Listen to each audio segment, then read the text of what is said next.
Months ago, when Brexit passed in Great Britain, I wondered what might be behind it. I began reading as much as I could and wondered if it might spread from country to country. And I recently read an online article by longtime friend Dr. David Reagan about this and invited him to do a segment with me on the topic. We'll give some contact information a little bit later. David, welcome back to the program. Well, thank you, Jan. It's always a joy to be on here with you. Thank you. When you learned that Great Britain was going to withdraw from the European Union, again, this goes back to June, you were full of rejoicing. That's what you wrote. You were full of rejoicing. I sure was. Talk to me about that, please. Well, first of all, it was a big surprise because all of the newspapers who were in favor of Britain staying in the Union, they all said that this was a foregone conclusion, that the people of Britain would vote to stay in. And, of course, we see that happening in American politics from time to time when the media gangs up on one side and says so-and-so is going to win or whatever. Well, that's what they did. So this came as a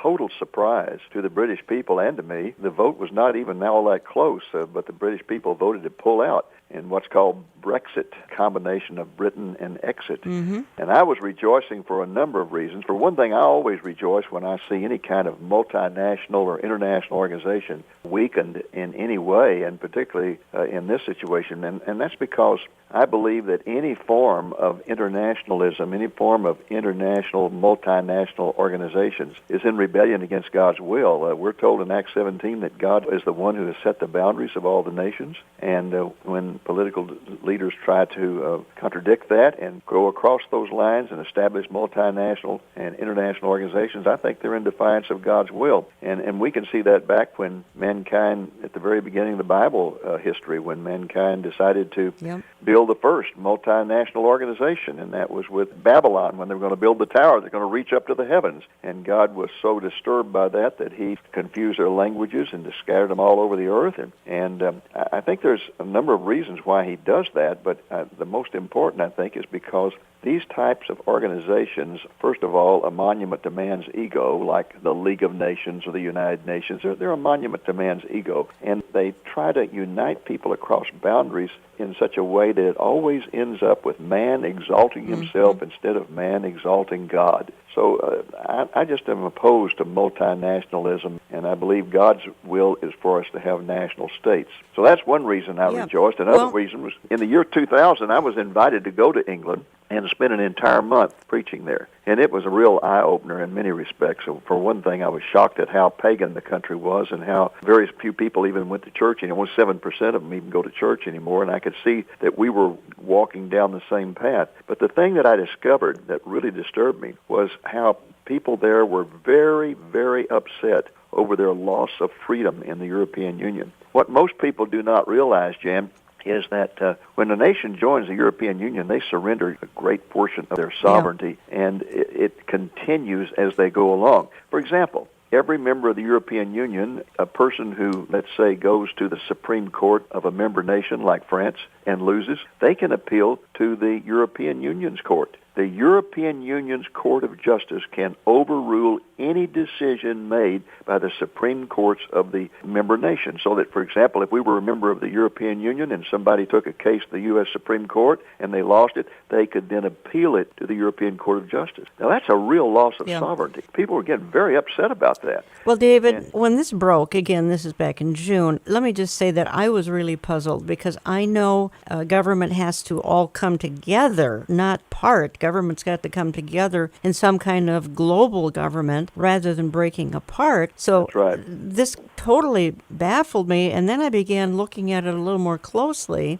And then, David, it appeared to me, and I'll play a soundbite here in just a minute, it appeared to me that France could do this, break apart, Sweden could break apart, all sorts of nations could part company with the European Union, and that seemed to be going counter to Scripture. As a matter of fact, let me just play, it's real short, it's a 1-minute soundbite of John Bolton, and get your comment on that. How could so many British politicians have so misread their people to think that this wouldn't happen? Theology. inside the European Union, it is inconceivable that anybody would not want to be part of the European Union. That's what you hear from the continental European leaders today. And I tell you, one of the real significant impacts of the British vote will not only be in Britain, it will ripple across Europe. They're already talking about referenda in Sweden, in Denmark, in Holland, in France, in Italy. People across the continent are dissatisfied with their politicians who have been pursuing this project and disregarding the people. And this, to me, is the most fundamental point. The European Union has never been primarily about business and economics. It has, from its inception in the Treaty of Rome in 1957, been a political project to form a united Europe as an alternative pole to the United States. And that project is now on the road to failure. I mean, David, he says it's inconceivable in the EU that somebody would want to be a part of it. And then he talks about it, what if it skips from country to country over there. Do you think that will happen? No, I don't. I think that they have become too integrated, and it's going to be very difficult for the British. In fact, there are many people who believe the British will never pull out. That's true. The first step is they have to trigger Article 50 of the European Union covenants, and that hasn't been done yet. And they've been demanding that, the people who led this have been demanding that the Prime Minister of England trigger Article 50, and she keeps saying, well, I'm going to, but I just don't know when. And now the consensus of opinion is that she will do it in early 2017, because it's going to take at least 2 years after she does that. It takes a minimum of 2 years to get out of the European Union. And now she's saying, well, I'm not going to guarantee that I'm going to do it in early 2017. I'll do it when I please. And some people, I have a very dear friend in London, you know him, Alan Franklin, who is a newspaper editor over there, and he thinks she's dragging her feet on purpose, and that they never will trigger Article 50. I think they will, because I think they will recognize the will of the people, but we're beginning to wonder when in the world she's going to do it. And then when you do that, it takes at least 2 years to really separate yourself from the union. It's a very involved process.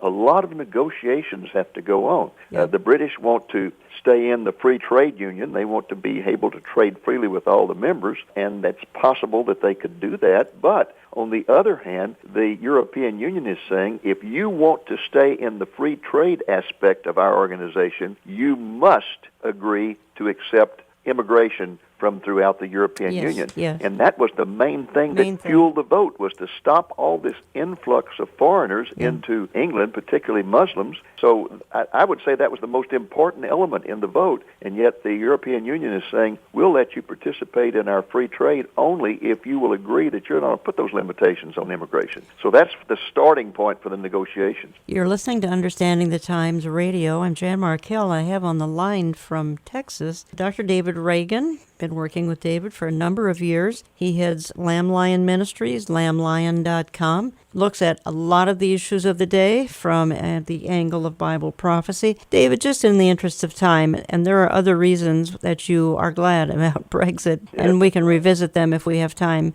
but the alignment with Bible prophecy is what is so important, because the prophetic implications, the British exit, as you write, is in accordance with Bible prophecy. You say Daniel 2 makes it clear that in the end times the Roman Empire will be revived, and you say, I believe the European Union is the foundation of that prophecy. You go on to say, but the imagery in Daniel 2 of the end time revival pictures the revived empire as a loose and unstable confederation symbolized by a mixture of clay and iron. And then you say, accordingly, I believe the European Union will remain highly unstable until it is united and stabilized by the Antichrist, who will then use it as his base of operation from which he will build his world empire. And you know, when I read that by you, it made all the sense in the world. Well, I think it does, too, because it really is pictured as an unstable confederation. The symbols that are used is the mixture of clay and iron, which don't mix,